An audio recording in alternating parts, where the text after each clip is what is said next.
মা যদি ভালো হয়, ফ্যামিলি ভালো। আমাকে একটা শিক্ষিত মা দাও, আমি একটা শিক্ষিত সমাজ উপহার দেব, ঠিক কিনা? এজন্য প্রথম দায়িত্ব হচ্ছে ছেলে মেয়েদের জন্য ভালো মায়ের ব্যবস্থা করা।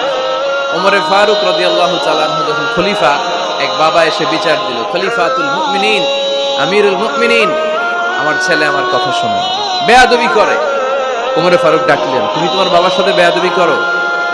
এটা তো কবিরা গুনাহ, তুমি তো জাহান্নামে যাবে এরকম করলে। ছেলে বলে, হ্যাঁ আমিরুল মুমিনিন, সব দায় দায়িত্ব কি আমাদের? বাবা মার দায়িত্ব নাই?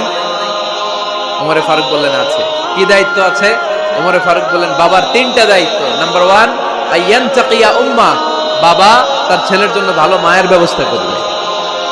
সুবহানাল্লাহ পড়বেন না? আইয়ুহসিনা ইসমা, ভালো নাম রাখবে।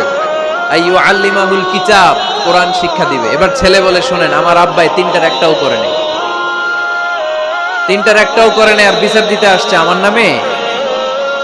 আমার মা হচ্ছে এক জাঞ্জি, নর্তকী নারী, এক অগ্নি উপাসকের কাছে ছিল, আদব আখলাক ভদ্রতা সভ্যতা কিচ্ছু জানে না। এ আমার মা, আমার জীবনে কিছুই ভালো কিছু শিখায় নাই। নাম্বার 2, আমার নাম রাখছে সাম্মানি জুলা, ইয়ানি খানফাসা, আমার নাম রাখছে সামসিকা।